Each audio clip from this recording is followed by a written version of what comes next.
The following is a production of DallasCowboys.com and the Dallas Cowboys Football Club. How about them Cowboys? Yeah! Go Cowboys!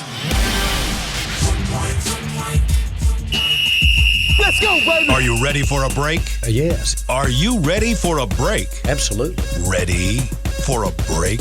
Yeah, and so much for that. It's time for The Break on DallasCowboys.com. We were on the break! With Nick Eatman, Brian Broaddus, Ambar Garcia, and Derek Eagleton.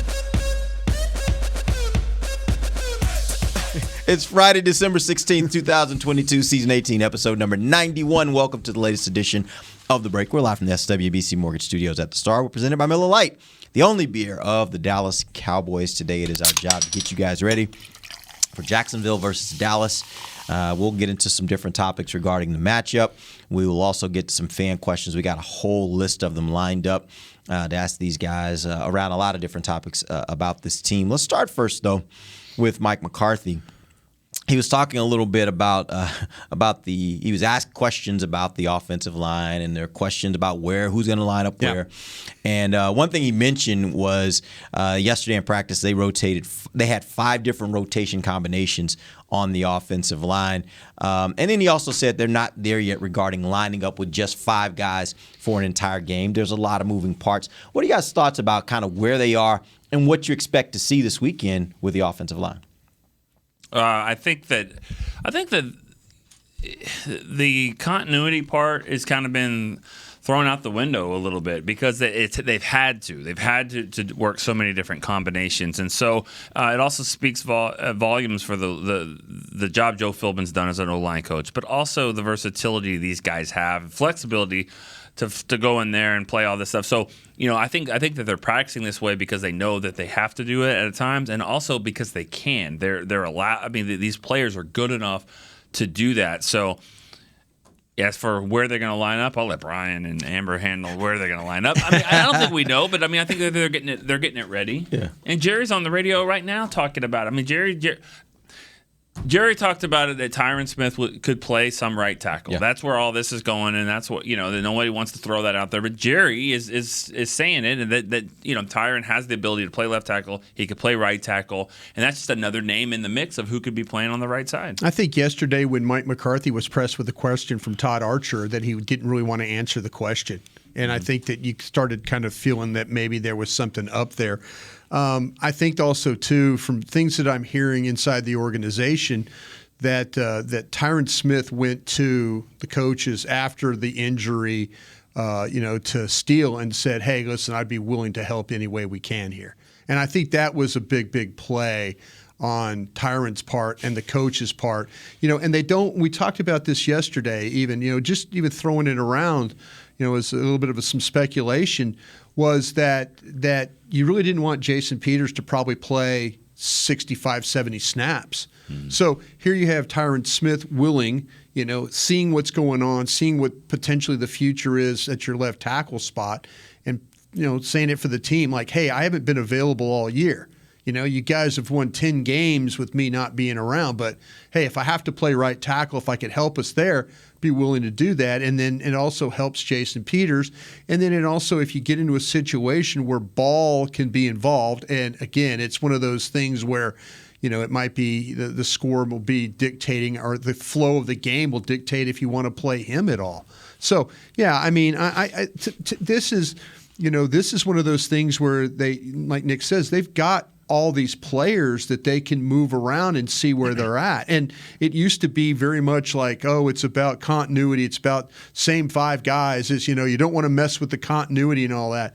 This team's thumbing their nose in the face of that right now. They're just saying, hey, we got all these guys, and we got to figure out our guys and what combinations they can play in. Yeah, I really like the fact that they're trying out multiple combinations and not just going with one thing and just kind of seeing what works better, and they have different plans going into the game.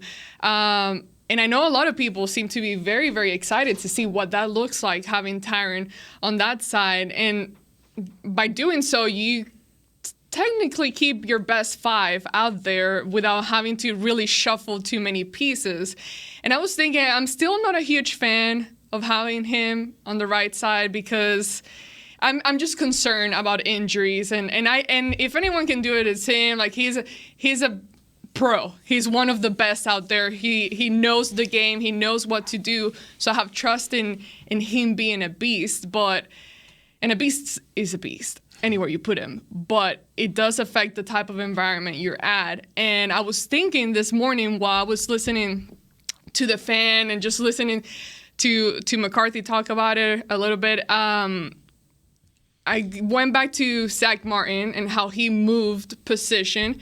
But then it led me to remembering, well, he stayed on the same side. Like he moved to tackle, but he was still on the same side. So I'm just I'm one of the few, I think, that is kind of concerned about what could happen.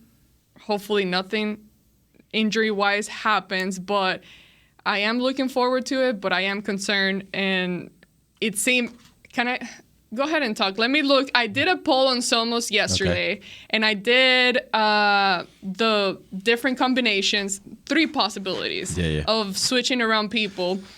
And hold on, let me find what the fans seem to like the best. I will tell you this one thing, and Nick, you and I were talking about this upstairs a little earlier. One of the things I would love to see is not just Tyron on the right side. I would love to see, especially if this game, if Ferguson can't play, when they line up in their jumbo where they normally have 4 tight ends out there, I would love to see Tyron Smith at right tackle with Zach Martin at left. At right tackle with Zach at right guard, and then with Peters as an eligible receiver right outside of Tyron.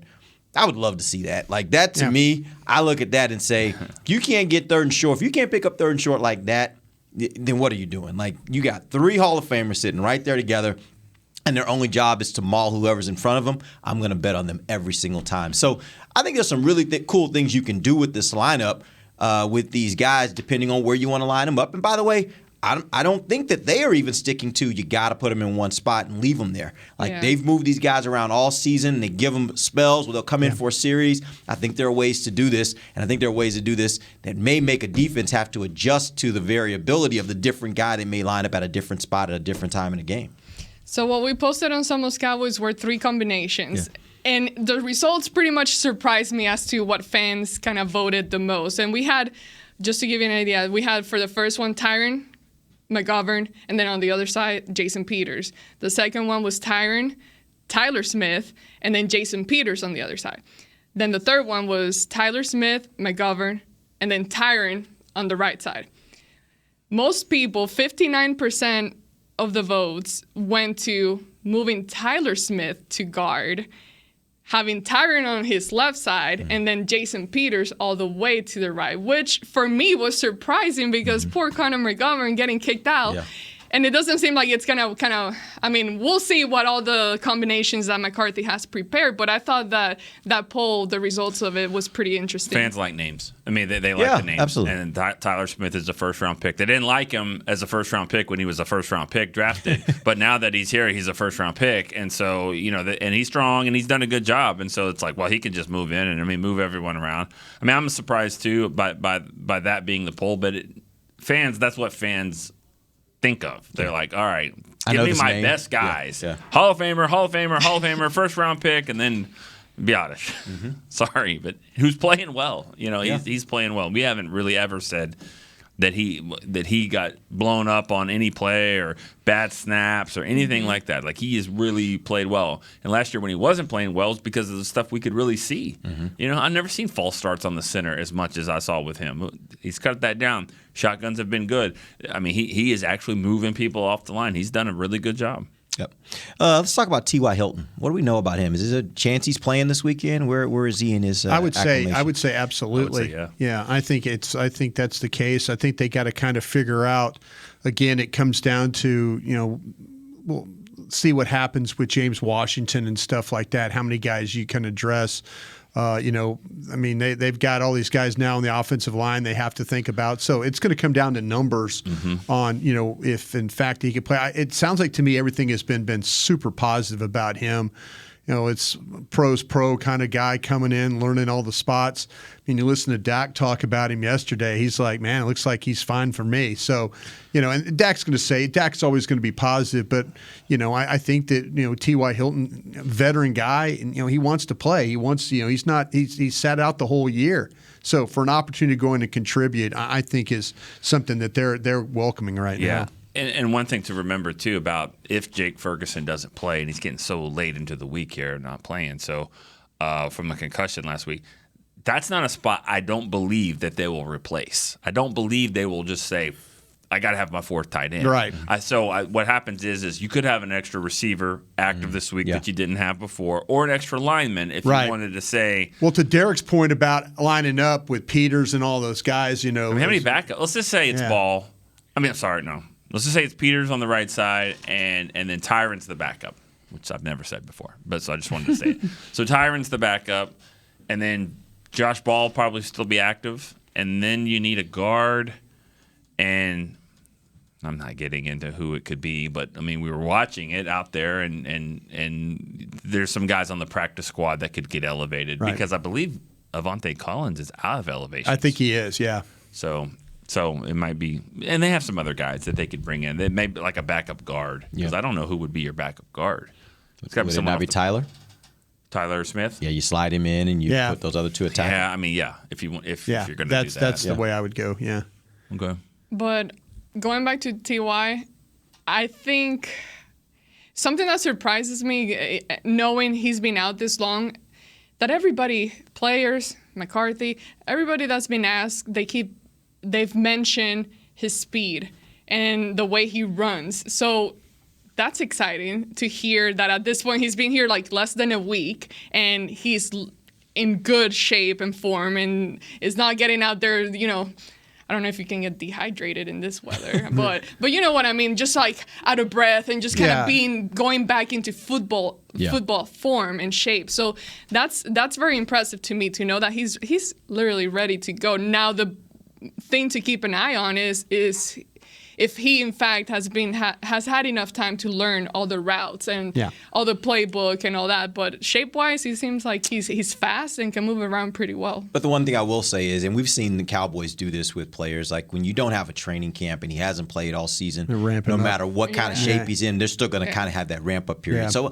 I expect that even if he's active, he's going to play a limited number of reps. They're just going to get him out there a little bit, I would suspect, and just kind of ease him into this thing to ensure he doesn't get. Again, you're also talking about a guy who has a history of soft tissue That's injuries, the thing I would worry about. So you got to make sure you ramp him up slowly enough to where his body can acclimate without getting that hamstring or that calf. That's why. Yeah, Philly the next week, which I'm kind of getting with all this drama, making me anxious about Philadelphia. Oh my god! You better get through this one this weekend. You're right, no doubt about that. All right, I did have one other question before we go to break. Brian, you talked about Trayvon Walker earlier this week, the pass rusher for the Jaguars. What's his injury status He's right still now? They still don't know. He hasn't practiced all week, and I saw today that Doug Peterson said that they will determine today whether he looks like he might be able to go or not.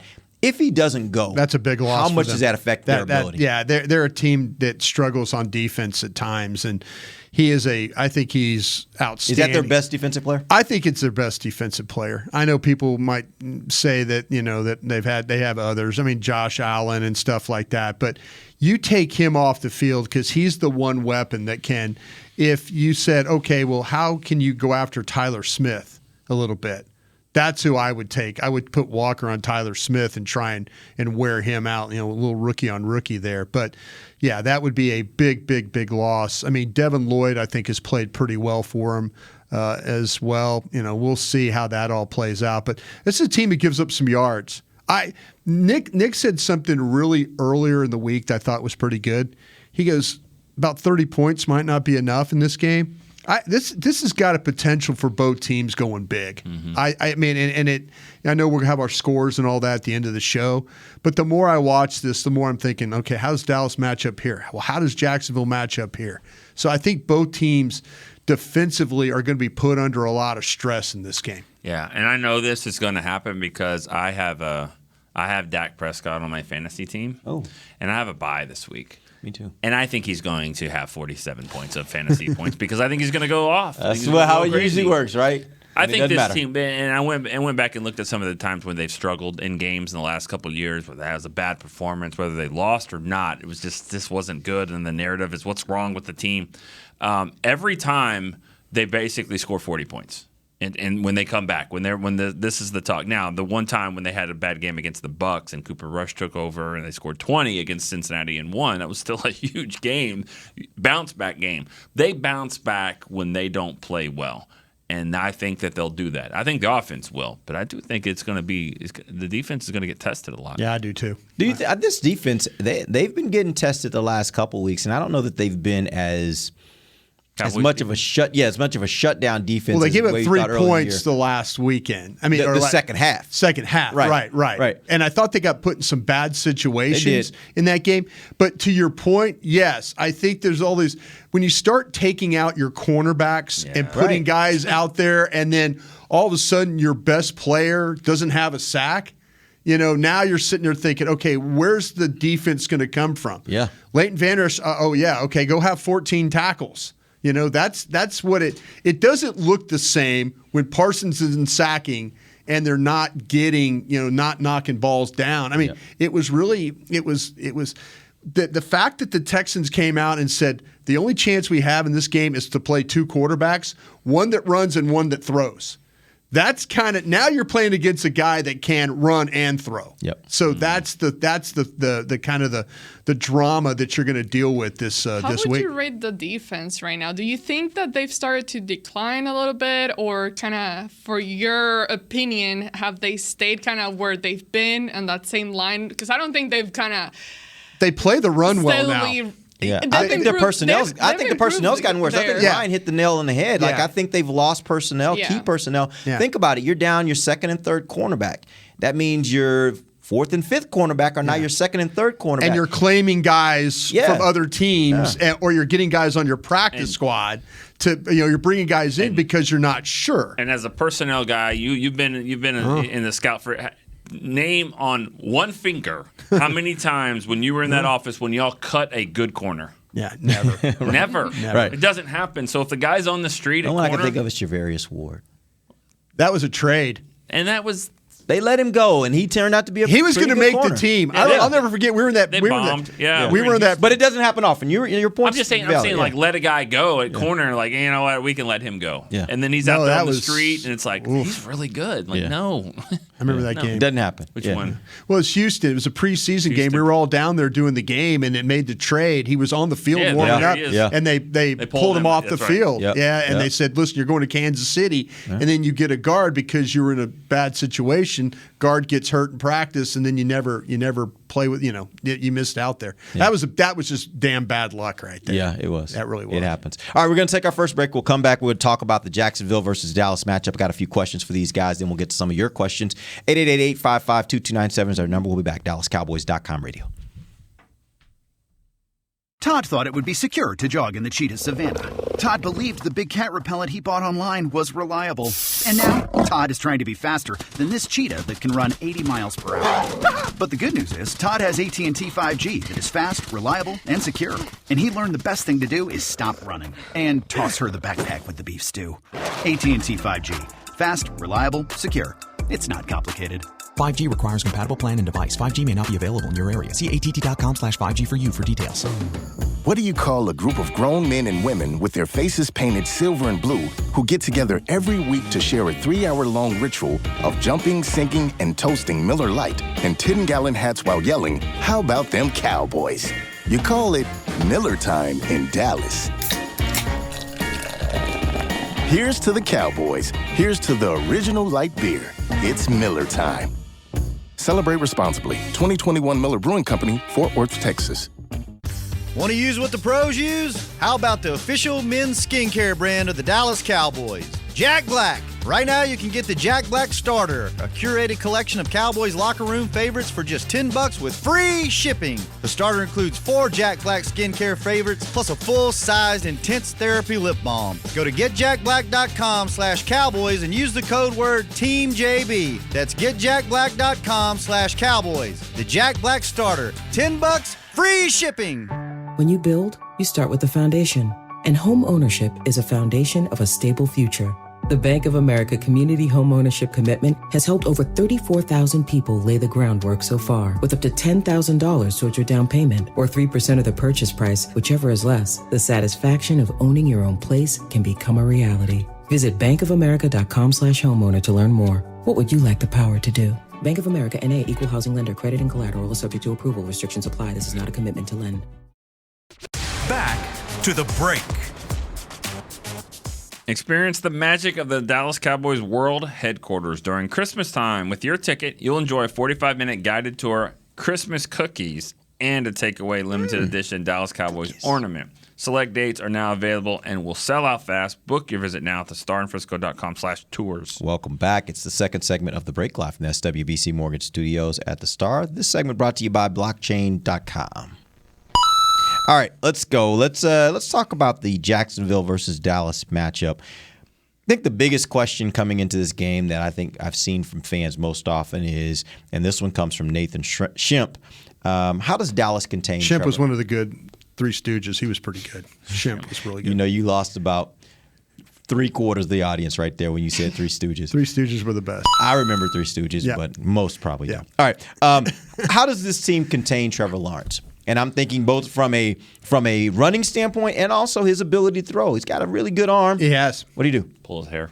There you go. Pull his hair. That was easy. Yeah, I mean, sunshine. I think the one of the biggest challenges is how quick he gets rid of that ball. Like he can be pretty quick, so it's gonna be tough even with our pass rushers just to be able to be faster than him and pressure him to get him off his feet. Tackle. You got to tackle like quickly. Anybody that gets the ball out quick, they're not throwing it 60 yards down the field. They're throwing it quick, and they're wanting those guys to go make plays. So Kelvin Joseph, Deron Bland, Trayvon Diggs. I mean, another situation too. You got to make tackles. You got to make plays because it's going to be quick throws out in the open space, and you got to get them down. I think that's the way they like to run to the outside and move the chains and keep it from 3rd and 12, 3rd and 9. They don't want that. Nobody wants that against the Cowboys, and so you have to figure out ways to do that. I think Doug Peterson is going to look at games where the Cowboys struggled on defense, and I look at a little bit what Green Bay was able to do in the running game.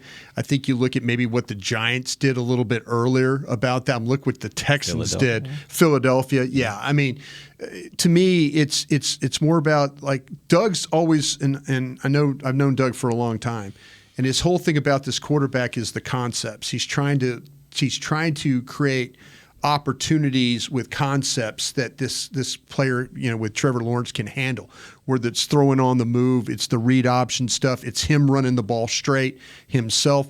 He's not a big guy when you talk about physically with body armor and all that stuff, so it's not going to be like Driscoll and those guys you see, running in there. I mean, it's going to be a little bit more of a slippery type of a player. I think he's going to have to pick and choose. It's, to me, Nick's right. The tackling, but discipline. I mean, we saw what happened in Philadelphia with when they played Micah Parsons and they took the ball at Micah Parsons and he froze. And now it's kind of that, the whole idea what Doug's going to try and do in this game is make this defense play slow. It's they're going to do things. It's like, what can we keep the Cowboys from doing running? We're going to eliminate them. We're not going to let them run to the ball. So what you do is you create doubt and you create the ability to make everybody freeze or play that half step slow. And if you get them playing half step slow, Travis Etienne has not had really great rushing games the last several weeks. Yeah. But they're going to try and run the ball. I mean, Dallas has been better on run defense. But I think the thing about with Trevor and all that, the minute that he throws an interception, it creates doubt in his mind. Now, he's been really good since week 9, not throwing any interceptions or being even close. So, but the games that he loses or they lose, he turns over the ball. So if I'm Dallas, the first thing I'm trying to do is play coverage, pressure, and make him turn over the ball, and then now take him out of his game that way. But if they don't, if they allow him to feel comfortable and they get a little running game going and the quarterback runs for 6 and 7 and they get first downs and stuff, that's why I think it's going to be a long game, because it takes a lot of discipline to play against a quarterback that's playing this well, and then with the running game and with the skill guys they got with Zay Jones and then also with Christian Kirk. And then this tight end, Evan Ingram, we've talked about him forever with the Giants. He's a much better player here in Jacksonville than he ever was with the Giants. I actually like that the Cowboys are playing this team the week before they play Philly, because I think this is a Philly starter kit. Like, I think they've got some of the pieces and like to play some of the ways that Philly, not as well, but some of the things that Philly likes the to do. concepts. I think they like to do some of the same things. And so I think it's a good week for Dallas to have to face that and get ready for it, because they're going to face it in spades next week. It's a good week for them to see what they can do against that. All right, next question I have for you guys. And you don't have to give away your picks, but if Dallas should lose this game, what will be the main reason why? They didn't take advantage of Jacksonville's defense. They let Jacksonville's defense, who's had struggles giving up yards and stuff like that, they didn't take advantage of keeping drives going and keeping Jacksonville's defense off the field. So to me, if you go and let Jacksonville get you on 3 and out, and then you kick a field goal and it's a 3 and out, that's a recipe for a loss for me, because I think you're going to have to put some points up in this game, but you got to take advantage of their defense, especially if some of their best players are, if Walker's not playing in this football game, and then you got to take advantage of this defense. I would like to say slow start, but I mean, they've shown to be able to come back in the second half and make up for what they lacked of in the first half of the game. But I think this is a game where the Cowboys defense is going to struggle a little bit in the secondary. I can see that, not on Trevon's side necessarily, but on the other side, I'm still kind of iffy and concerned about what Kelvin Joseph can do and protect and cover. So I just think that if they lose this game, would be one, Cowboys offense starting out slow a little bit, but also two, the Cowboys defense not being able to do enough to cover the passing game. I think it's just the Houston game all over again. I think if that happens, then I think that they'll lose. I think the Jaguars are better than Houston, and they'll score a little bit more. And so if you fumble a punt in the first half or first quarter of a game and give them a gift for a touchdown, and then turn the ball over at time 2 more times in the game, especially in the red zone, both red zones, you do that, you're gonna lose. I mean, because Jacksonville will take advantage more than Houston did, and they probably won't. They'll close the door on you and won't leave it open like that. But I mean, Cowboys play Houston this week, same game. You can go down to Houston. They win 34-7. Worse than that. I mean, I really believe Turpin doesn't fumble the ball. I think they win by 30 points. I agree. But I think that killed them. I absolutely think it did. It killed the momentum they had. Killed the momentum, and it opened the door for them to make plays. It encouraged Houston to stay around in the game. Yeah, exactly. And their 50 fans were excited and all that, which is gonna be the case here. I mean, this will be a bowl game atmosphere, and it'll be fun. It'll be a fun type of game. Cowboys will have as many, if not more, fans. But those games, you know how they are. You know how those college atmospheres are. I mean, one fan base is saying, let's go Cowboys, and then the Jaguars fans get in there. So it'll be fun, but, I mean, Cowboys just can't leave it open like that. I mean, as we said, we have been talking about fast starts and slow starts for a few weeks. Last week, ironically, they had a fast start. Yeah. They immediately score. They hold them to a 3 and out. Then the fumble happens. And even after the fumble happens, when they got the ball back, they scored another touchdown. They scored touchdowns in 2 of their first 3 drives. So it wasn't a slow start last week as much as it was they had that lull in between. And they were making too many mistakes and giving them great opportunities, and they cashed in on those opportunities. What Houston was able to do was, once that you fumbled the ball and gave it to them, they said, let's put Driscoll in. Let's see what we got here. Let's go. Because before that, they go 3 and out, and you're kind of thinking, if you score and it's 14-0, you're like, okay, when are we going to put Driscoll in this game? And we really want to run this offense when we're down already 14 points. So you encouraged him to, it's like, might as well try it. Let's go. We're only down, we're down 7. Let's go. Yep. All right, let's go ahead and take our final break. We'll come back. We'll get some fan questions. 888-855-2297 is our number. We also have some questions from Twitter. We'll be right back. DallasCowboys.com radio. The season is finally here. For months, we've been gearing up to win. Now it's time for the team that performs on any field, United Ag and Turf. With John Deere zero turns for mowing, compact tractors for loading, mini excavators for digging, Gator utility vehicles for hauling, implements for grading, hay tools for baling. United Ag and Turf, for winning. The official Ag and Turf equipment supplier of the Dallas Cowboys. Visit UnitedAgAndTurf.com for more. Todd thought it would be secure to jog in the cheetah savanna. Todd believed the big cat repellent he bought online was reliable. And now, Todd is trying to be faster than this cheetah that can run 80 miles per hour. But the good news is, Todd has AT&T 5G that is fast, reliable, and secure. And he learned the best thing to do is stop running and toss her the backpack with the beef stew. AT&T 5G. Fast, reliable, secure. It's not complicated. 5G requires compatible plan and device. 5G may not be available in your area. See att.com/5G for you for details. This week! Did you get to work on time? Yeah, but I just realized it's Sunday. Little Sweet says head on home. Dr. Pepper's on its way. So sweet, unique. Baby, there's nothing better. I bet you've probably done something that deserves a Dr. Pepper. Did you invest your nest egg in an NFT? Yeah, and I don't even know what that is. It's a non-fungible token. Everyone's done something that deserves a Dr. Pepper. When you build, you start with the foundation. And home ownership is a foundation of a stable future. The Bank of America Community Homeownership Commitment has helped over 34,000 people lay the groundwork so far, with up to $10,000 towards your down payment or 3% of the purchase price, whichever is less. The satisfaction of owning your own place can become a reality. Visit bankofamerica.com/homeowner to learn more. What would you like the power to do? Bank of America N.A. Equal Housing Lender. Credit and collateral is subject to approval. Restrictions apply. This is not a commitment to lend. Back to the break. The NFL is back in Vegas with the reimagined Pro Bowl games, and the roster is in your hands. Vote now and see your favorite players compete like never before. Text VOTE to 635-635 or visit NFL.com/Pro Bowl games vote. Welcome back. Final segment of the break, live from the SWBC Mortgage Studios at the Star. Let's get some questions.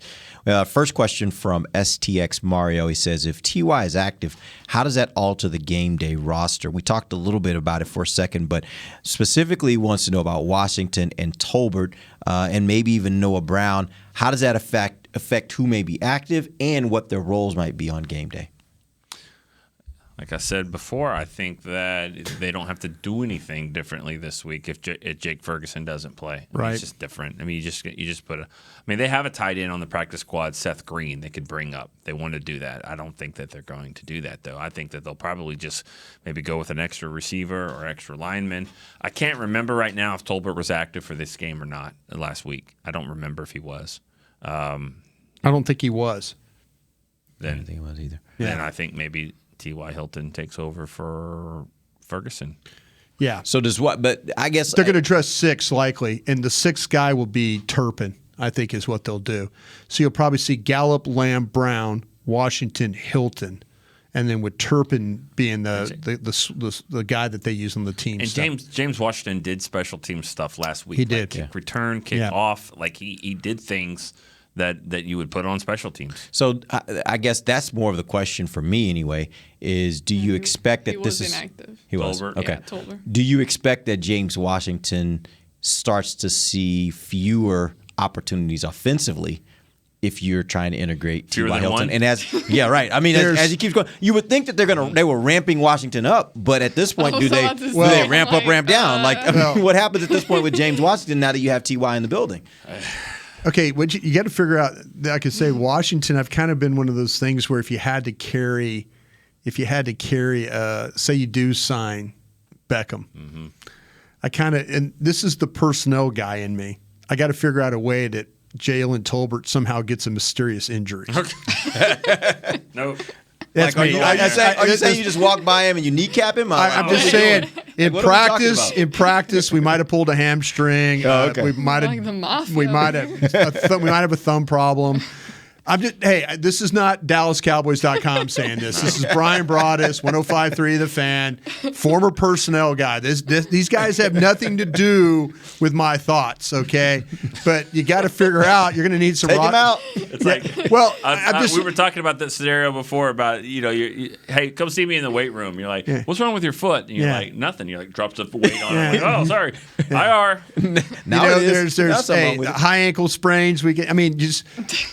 I think we're in a situation where you have to, again, this is not DallasCowboys.com, people. This is me. IR. This is me. But I'm thinking about it. I'm trying to, because I don't want to lose him. I don't want to put him, I don't want to waive him or anything like that. James Washington might be a whole other thing too. But then, we need to figure out, Nick's talked about the thing with Beckham, the 1 day active, and I don't know that rule. I don't know the rule about putting him on IR, but maybe you're going to have him on your roster in order to rehab him and all that stuff. I think you could put him on the practice squad. At this point, who's going to poach him? He's been out there. Yeah. You put him on the practice squad. You can put Beckham on the practice squad and pay those guys whatever you want to pay them. Yeah, you can, yeah. So you put him on there, and then there's also an IR practice squad, so you can put a guy there. I think there's different creative ways to do it. I don't know if he's got to be on the roster. But if you have to hold a roster spot for him, if you have to have one, I'm looking at Tolbert on what I talked about, and then maybe even James Washington. I don't know how you carry 9 damn receivers. How about Will Greer? Why is Will Greer going to be on the team right now? I just completely forgot he was even on the roster. No, he's inactive every week. The problem with the Will Greer thing is you've kind of invested in him a little bit. Yeah. And there's teams out there that are quarterbacks are all banged up. Now, he's on the practice. Somebody could go get him. He is on the practice squad? No, I'm sorry. He is at 53 because he lost the ability to. Yeah, you can't bring him. You can't call him up. And let's not forget, Rush is a free agent after this year, so they got to be thoughtful about it. If they're thinking Greer might be the guy that kind of becomes your backup next year, they can't mess around with that, right? Yeah. Mess around and lose him. So got to hold him there. I don't know, man. I'm looking at those receivers, and I'm kind of thinking, who do I kind of move on from? But I'm not going to move on from my 3rd round guy but I'm going to figure out some way to say he's not on my 53. So that being said, I don't think you have to put Beckham on the team. You can put him on the practice squad. Yeah. I think there's a way to do that. Yep. All right. Let's go on to the next question. With Peters, right? Yeah. Yeah. How concerned are you about the cornerback situation behind Diggs? I know we talked about where they are and that obviously what's your level of concern? Because I'll even ask you, how did you think Kelvin Joseph played last week? I didn't think he was terrible. But see, that's the thing about it. I think he got worked on that long ball that went down the field. That was a drop, by the way. To me, I am just not playing Kelvin Joseph in off coverage. I'm just not. I'm letting him get up there. If you get holding and all that, you got to teach this guy. You got to give him reps. You got to give him work. The ball he knocked down on. I was talking to some people that were visiting with Malik Hooker.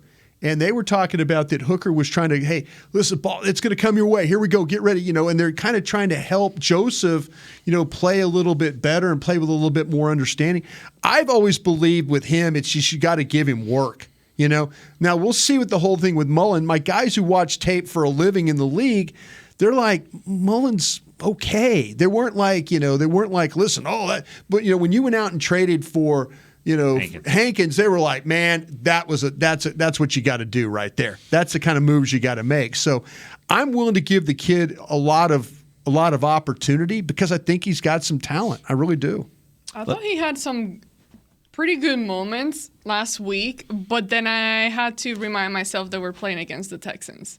So as far as level of concern, I'm pretty damn concerned over here, especially for next week. So we'll see what he does this week and how he looks out there. But that's the balance is, yes, he had good moments, but then remembering who the opponent was. He reminds me a lot of Cheeto Awuzie in that athletically pretty good and is normally pretty close to his receiver. But that doesn't mean that you make the play. There's something about being there and still giving up the play. It's that next thing of figuring out where his eyes are, hands are, knock the ball out. I mean, Cheeto did that for 4 years where he was there, but the guy would still make a great catch on him. And it happened so much where you're like, just doesn't finish the play. And almost I think Anthony. Almost Anthony, yeah, and almost Joseph, I guess. So, so he's good. He's good to and that's what like Stephen Jones says. He's our most athletic player, or maybe the most talented player. Which I don't know about that as far as cornerback goes, but that doesn't always translate into making the play when the ball's in the air. Yep. All right, we're going to get our picks. We're going to go around the table. Let me know what you think is going to happen. Give me a score. Let's start today with you, Amber. What do you think is going to happen? 35-32. I think it's going to – I can see it being a close game, but I do think that the Cowboys do have this ability to come back and bounce from what happened last week. I thought they could have easily lost that game against the Texans. They didn't. They got away with a win. But I do see them kind of struggling again in some areas. Something about the defense, I'm not feeling super confident that they're just going to completely dominate and stop Trevor. My tongue twister. Lawrence. Stop Trevor Lawrence, yeah. Trevor Lawrence. But yeah, I see it being a pretty close game. 35-32, Cowboys winning though. Right. Yeah, when you went through, when we played the game, when you get the schedule and go win-loss game, you're kind of going along and you're thinking, man, this is probably not a good Jacksonville team. And it's a week before you're probably going to play for the division. I was kind of thinking Dallas was going to be the team that was going to be ahead of Philadelphia. So I was thinking, okay, these are one of these games where you come out and maybe you play like you did against the Texans, where you find a way. I've gone back and forth on this game in my mind. I really have. And there's a side of me that thought, when we picked those games way back then, we've done podcasts, talked about them, and it's been like, this Jacksonville game, Jacksonville's a lot better team. They really are, but they believe right now that Tennessee is going to fail and they have a chance to win this division. That's what they're thinking about right now. So they need this win bad. I'm with Ambar, though. I'm going to pick the Cowboys. The number that came in my head was 35-31. That's what came in my head. I think both teams are going to play well on offense. The defenses, it's going to come down to somebody is going to have to make a stop. And it might not be the last stop, but it might be the stop before the last stop to get somebody to punt. I think Dallas gets the final stop, and Dallas wins 35-31.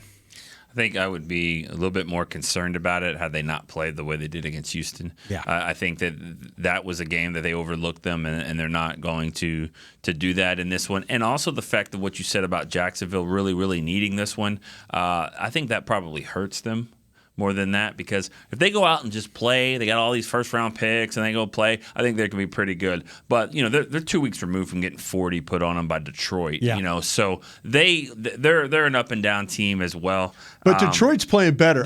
I wouldn't want to play Cincinnati or Detroit right now. I'm gonna go on record saying W's that. For the Cowboys. Yeah. Mm-hmm. But I think that the Cowboys will bounce back, and I think that they win 37-28. All right. And I also think the Cowboys are going to win. And I actually think it's going to be similar to what we've seen most of the times when Cowboys have played teams of this caliber. I think it'll be a close game. I think it'll be a close game through halftime. I think in the second half, the Cowboys will get their mojo, and I think it won't be close by the end. I think the final score is 41-27. I think the Cowboys take advantage of their defense. I think the Cowboys give up a little bit. They're going to get some points put on them, but I think at the end of the day, it's not going to be enough. I just don't think they have enough. Yeah, don't turn over the ball. Yeah, if they just play a clean game, and I think all the talk, the one thing I'll say about Dak Prescott has not been a guy that turns over the ball as a part of his career. You look at his career. This year, he's had a lot more turnovers, and I think it's become a focal point at this point. Everybody's talking about it. I think he's thinking about it. I think that's going to force him to be a little smarter with when he's going to be aggressive. I think he's going to still be aggressive. I think he's going to be a little bit smart about when he's aggressive and how he's aggressive. And so I do expect that to kind of come back down and him not to be not to turn over the ball as much. But yeah, I think this is going to be a game with Cowboys. I don't think it'll be close by the end. Yeah, they definitely win, because I don't see with Philly coming into town next week and everything that's been kind of building up for that game, I don't see the Cowboys heading into that game with a loss against Jacksonville. I'll tell you what, I agree with Nick on this one too. I'm glad Jacksonville's good or is getting better. Yeah. Because if Jacksonville was the same record as Houston, they could very well go and lose this game. Yep. Mm-hmm. They could say Philly. Everybody could be talking about, because what's happened already? Micah Parsons, all the comments, Philly's having a comment. They're not even playing each other. They're playing the Bears, you're playing the Jaguars. But there's already talk between the two teams. So. But I think the fact that Jacksonville has done what they've done, particularly over the last 3 weeks to two of the last 3 games, I think that forces Dallas to pay attention to them. Absolutely. And I think that's why they go out and play a good game. All right. Appreciate you guys joining us. We'll be back on Monday. We'll let you know what went right and wrong. Till then, for Nick Eatman, Brian Broaddus, and Amber Garcia, I'm Derek Hilton. This has been The Break, live on DallasCowboys.com radio. This has been a production of DallasCowboys.com and the Dallas Cowboys Football Club. How about this, Cowboys?